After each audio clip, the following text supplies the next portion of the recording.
Good evening, my fellow Americans. It's been 343 days since the virus that has ravaged our nation tragically claimed its first life. On February the 6th in 2020, Patricia Dowd took her last breath at home under the California sun in Santa Clara. She was 57 years old, a beloved wife, mother, daughter, sister. She never knew she had the virus at the time when most folks never heard about the virus. But just like that, she was gone. And almost exactly 1 year later, nearly 400,000 of our fellow Americans have met the same cruel fate. Countless families and friends left behind with unrelenting grief and guilt, anger and frustration. And the emptiness felt by the loss of life is compounded by the loss of our way of life.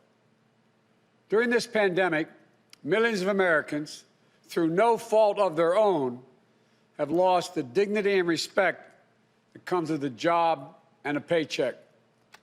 Millions of Americans never thought they'd be out of work. Many of them never even envisioned the idea, are facing eviction, waiting for hours in their cars to feed their families as they drive up to a food bank. Millions have kept their jobs but have seen their hours and paychecks reduced, barely hanging on as well. That's happening today in the United States of America. Just as in the midst of the dark winter of this pandemic, as cases, hospitalizations, and deaths spike at record levels, there is real pain overwhelming the real economy. One where people rely on paychecks, not their investments, to pay for their bills and their meals and their children's needs. You won't see this pain if your scorecard is how things are going on Wall Street. But you will see it very clearly if you examine what the twin crises of a pandemic and this sinking economy have laid bare. The growing divide between those few people at the very top who are doing quite well in this economy and the rest of America. Just since this pandemic began, the wealth of the top 1% of the nation has grown roughly $1.5 trillion since the end of last year, 4 times the amount for the entire bottom 50% of American wage earners. Some 18 million Americans are still relying on unemployment insurance. Some 400,000 small businesses have permanently closed their doors. And it's not hard to see that we're in the middle of the once-in-several-generations economic crisis with a once-in-several-generations public health crisis. The crisis of deep human suffering is in plain sight, and there's no time to waste. We have to act, and we have to act now. This is what economists are telling us. More importantly, it's what the values we hold dear in our hearts as Americans are telling us.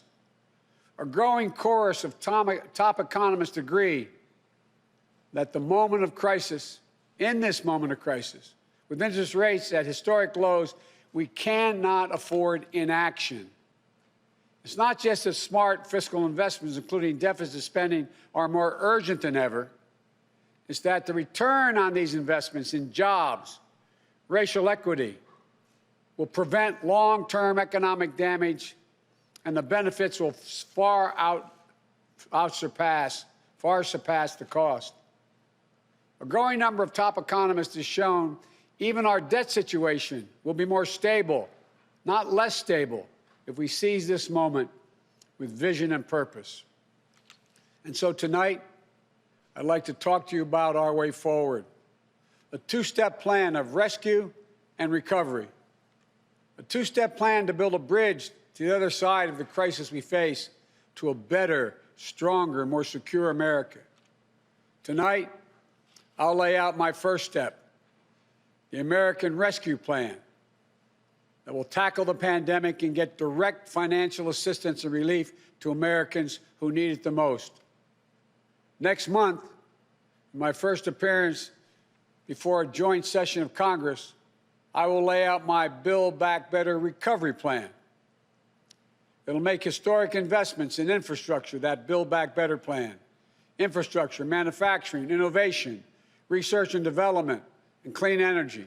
Investments in a caregiving economy and in skills and training needed by our workers to be able to compete and win in the global economy of the coming years. Moody's, an independent Wall Street firm, said my approach will create more than 18 million good-paying jobs. Our rescue and recovery plan is a path forward with both seriousness of purpose and a clear plan, with transparency and accountability, with a call for unity that is equally necessary. And unity is not some pie-in-the-sky dream. It's a practical step to getting the things we have to get done as a country get done together. As I said when it passed in December, the bipartisan COVID-19 relief package was a very important first step. And I'm grateful for the Democrats, Republicans, and independent members of Congress who came together to get it done. But I said at the time, it's just a down payment. We need more action, more bipartisanship, and we need to move quickly. We need to move fast. Our rescue plan starts aggressively in order to speed up our national COVID-19 response. The vaccines offer so much hope, and we're grateful to the scientists and researchers and everyone who participated in the clinical trials. We're also grateful for the rigorous review and testing that has led to millions of people around the world already being vaccinated safely. But the vaccine rollout in the United States has been a dismal failure thus far. Tomorrow, I will lay out our vaccination plan to correct course and meet our goal of 100 million shots at the end of my first 100 days as president. This will be one of the most challenging operational efforts we have ever undertaken as a nation. We'll have to move heaven and earth to get more people vaccinated, to create more places for them to get vaccinated, to mobilize more medical teams to get shots in people's arms, to increase vaccine supply, and to get it out the door as fast as possible. We'll also do everything we can to keep our educators and students safe, to safely reopen a majority of our K-8 schools by the end of the first 100 days. We can do this if we give the school districts, the schools themselves, the communities, the states, the clear guidance they need, as well as the resources they need that they can't afford right now because of the economic dilemma they're in. That means more testing and transportation, additional cleaning and sanitizing services in those schools, protective equipment and ventilation systems in those schools. We need to make sure that workers who have COVID-19 symptoms are quarantined, and those who need to take care of their family members with COVID-19 symptoms should be able to stay home from work and still get paid. This will reduce the spread of the virus and make sure workers get the support they need to maintain their families. But we need about $400 billion in funding from Congress to make all of what I just said happen. It's a great deal, but I'm convinced we are ready to get this done. The very health of our nation is at stake. Our rescue plan also includes immediate relief to Americans hardest hit and most in need. We will finish the job of getting a total of $2,000 in cash relief to people who need it the most. The $600 already appropriated is simply not enough. You just have to choose between paying rent and putting food on the table. Even for those who've kept their jobs, these checks are really important. You see, if you're an American worker making $40,000 a year with less than $400 in savings, maybe you've lost hours, or maybe you're doing fewer shifts, driving a truck or caring for the kids or the elderly. You're out there putting your life on the line to work during this pandemic and worried every week that you get sick, lose your job, or worse. $2,000 is going to go a long way to ease that pain. We'll also provide more peace of mind for struggling families by extending unemployment insurance beyond the end of March for millions of workers. That means that 18 million Americans currently relying on unemployment benefits while they look for work can count on these checks continuing to be there. Plus, there will be a $400 per week supplement so people can make ends meet. This gets money quickly into the pockets of millions of Americans who will spend it immediately on food and rent and other basic needs. As the economists tell us, that helps the whole economy grow. We'll also tackle the growing hunger crisis in America. As I speak, and the Vice President-elect has spoken to this many times, 1 in 7 households in America, more than 1 in 5 Black and Latino households in America, report they don't have enough food to eat. This includes 30 million adults and as many as 12 million children. It's wrong. It's tragic. It's unnecessary. It's unacceptable. So we're going to extend emergency nutritional assistance for 43 million children and their families enrolled in the SNAP program through the rest of this year. We'll help hard-hit restaurants prepare meals for the hungry, provide food for the families who need it. We will invest $3 billion in making sure mothers and their young children have the nutrition they need. This will not only meet our moral obligation we have to one another, but will also spur our economic growth, get restaurants and workers back on the job. And as we work to keep people from going hungry, we'll also work to keep a roof over their heads, to stem the growing housing crisis and evictions that are looming. Approximately 14 million Americans have fallen behind on rent, many at risk of eviction. If we don't act now, there'll be a wave of evictions and foreclosures in the coming months as the pandemic rages on. This would overwhelm emergency shelters, increase COVID-19 infections as people have nowhere to go and can't socially distance. Next week, we'll take action to extend nationwide restrictions on evictions and foreclosures. This will provide more than 25 million Americans greater stability instead of living on the edge every single month. And I'm asking Congress to do its part by funding rental assistance for 14 million hard-hit families and tenants. It will also be a bridged economic recovery for countless mom-and-pop landlords. These crises are straining the budgets of states and cities and tribal communities that are forced to consider layoff and service restrictions of the most needed workers. It means that people putting their lives at risk are the very people now at risk of losing their jobs. Police officers, firefighters, all first responders, nurses, educators. You know, over the last year alone, over 600,000 educators have lost their jobs in our cities and towns.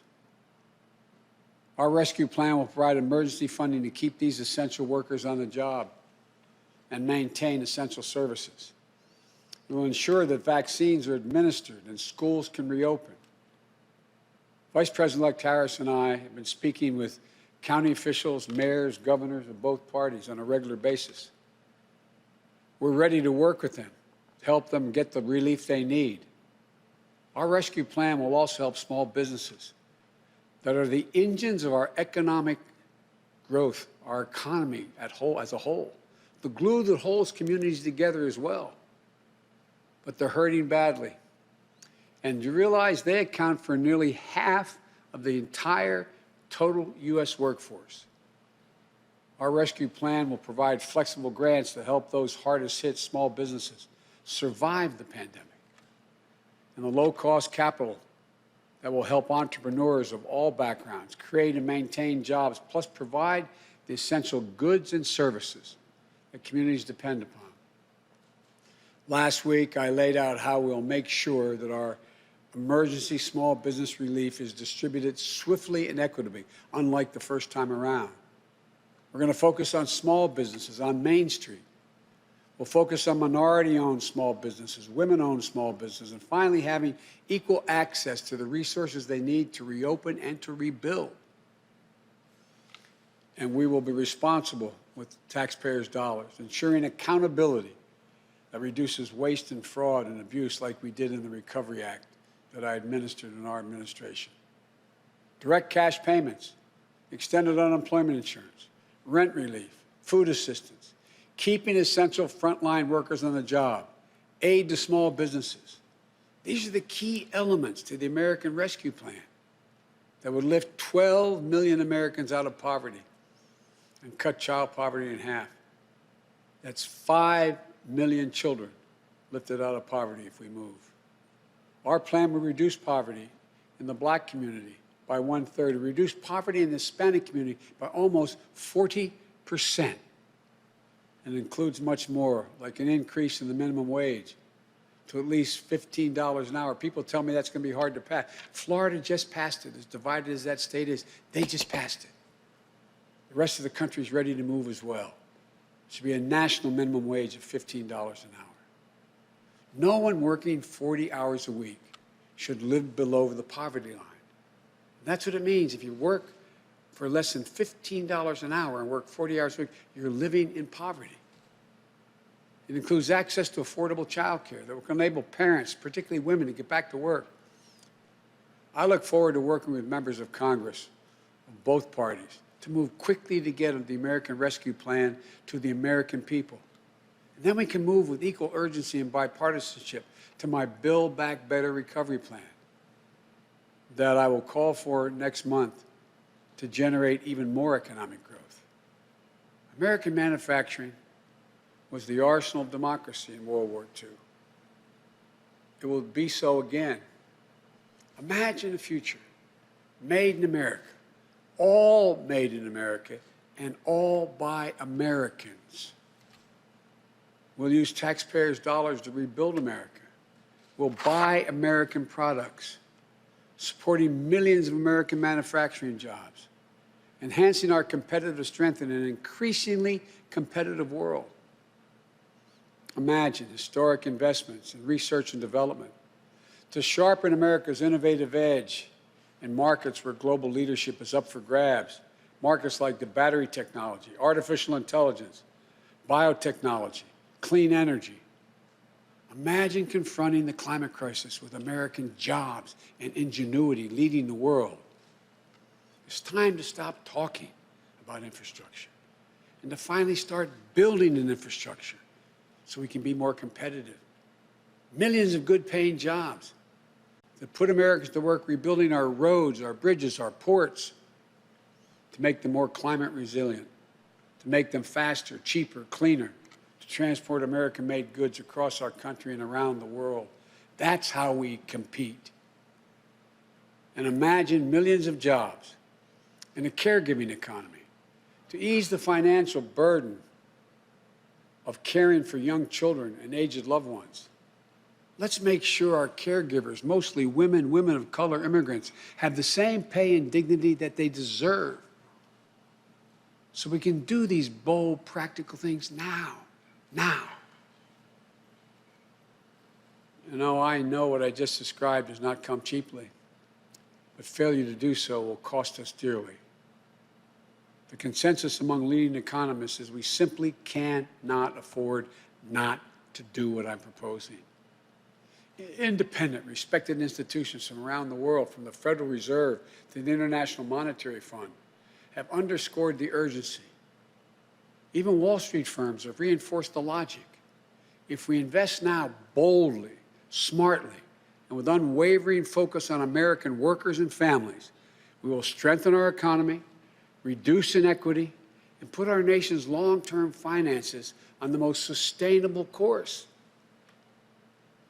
And where we're making permanent investments, recurring investments, as I said in the campaign trail, we will pay for them by making sure that everyone pays their fair share, not punishing anybody. We can do it without punishing a single person by closing tax loopholes for companies that ship jobs overseas, or to allow American companies, 90 of them, the top Fortune 500, to pay zero in federal income taxes, asking everyone to pay their fair share at the top so we can make permanent investments to rescue and rebuild America. It's the right thing for our economy. It's the fair thing. It's the decent thing to do. We not only have an economic imperative to act now, I believe we have a moral obligation. In this pandemic, in America, we cannot let people go hungry. We cannot let people get evicted. We cannot watch nurses, educators, and others lose their jobs. We so badly need them. We must act now and act decisively. My fellow Americans, the decisions we make in the next few weeks and months are going to determine whether we thrive in a way that benefits all Americans, or that we stay stuck in a place where those at the top do great, while economic growth for most everyone else is just a spectator sport, and where American prospects dim, not brighten. These investments will determine whether we reassert American leadership and outcompete our competitors in a global economy. We're better equipped to do this than any nation in the world. Or that we watch them catch up and pass us by. Together, I know which path we'll choose. That includes all Americans, so we can own the 21st century. But even with all these bold steps, it's going to take time to get where we need to be. There will be stumbles, but I will always be honest with you about both the progress we're making and what setbacks we meet. And there will, and here's the deal, the more people we vaccinate, the faster we do it, the sooner we can save lives and put this pandemic behind us and get back to our lives and our loved ones. And the sooner we can rescue and rebuild the American economy, the biggest and most profitable engine in the world. I know it's been nearly a year that tested us beyond measure. For all of you who have lost someone, my heart goes out to you. I know that feeling looking at that empty chair across the table. All of you who've fallen on hard times, I know you can never get back what you lost. But as your president, I know that every day matters and every person matters. From the very first to the nearly 400,000 lost American souls and counting, to the millions of you just looking for a fighting chance in this economy, I promise you, we will not forget you. We understand what you're going through. We will never, ever give up. And we will come back. We'll come back together. Well, we didn't get into all this overnight. We won't get out of it overnight. And we can't do it as a separated and divided nation. The only way we can do it is to come together as fellow Americans, as neighbors, as the United States of America. And when we do, there's nothing beyond our capacity. I've said this many times. When America acts as one, there's never been a single thing we've been unable to do, no matter how consequential the issue has been. Out of all the peril of this moment, I want you to know, I give him a word, I see the promise as well. We've seen clearly what we face now. And I remain so optimistic about America. As optimistic as I've ever been. We have everything we need, but the will must be demonstrated. So come Wednesday, we begin a new chapter. The Vice President-elect and I will do our best to meet all the expectations you have for the country and the expectations we have for it. I'm confident. I am truly confident. Together, we can get this done and come out better off than when we went into this crisis. God bless you all, and may God protect our troops.